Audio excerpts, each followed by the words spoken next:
দেশব্যাপী ছড়িয়ে পড়েছে নির্বাচনী আমেজ।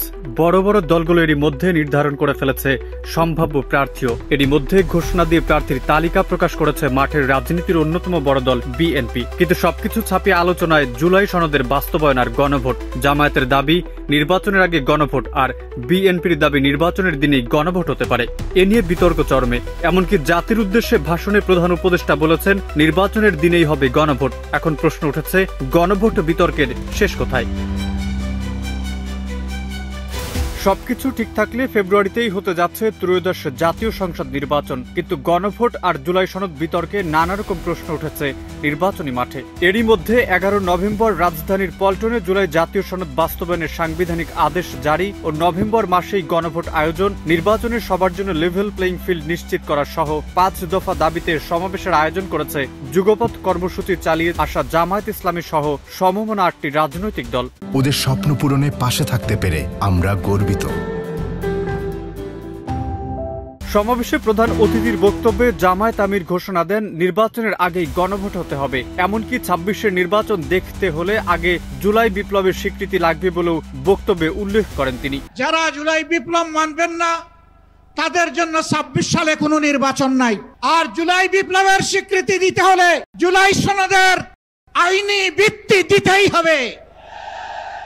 এই আইনি ভিত্তি ছাড়া কোনো নির্বাচন অনুষ্ঠান হওয়ার কোনো সম্ভাবনা নেই। এদিকে আসন্ন জাতীয় নির্বাচন বানচালের ষড়যন্ত্র হচ্ছে বলে মন্তব্য করেছেন বিএনপির সিনিয়র যুগ্ম মহাসচিব অ্যাডভোকেট রুহুল কবির রিজভী।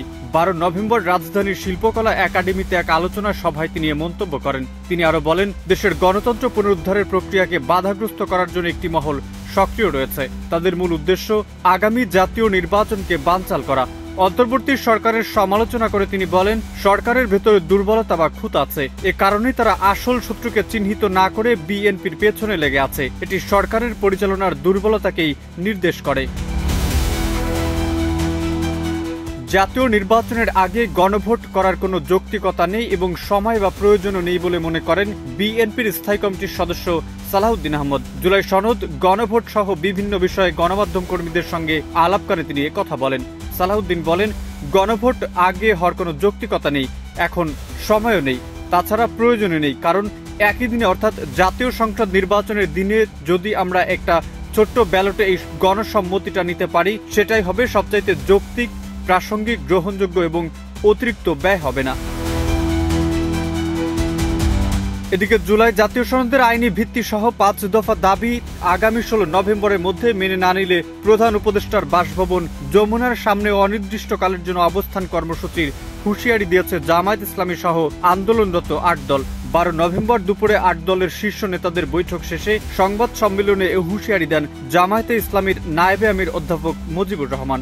14 নভেম্বর শুক্রবার জুলাই জাতীয় সনদ বাস্তবায়ন আদেশ জারি ও জাতীয় নির্বাচনের পূর্বে গণভোট আয়োজন সহ 5 দফা দাবিতে দেশব্যাপী জেলা ও মহানগর পর্যায়ে বিক্ষোভ মিছিল অনুষ্ঠিত হবে।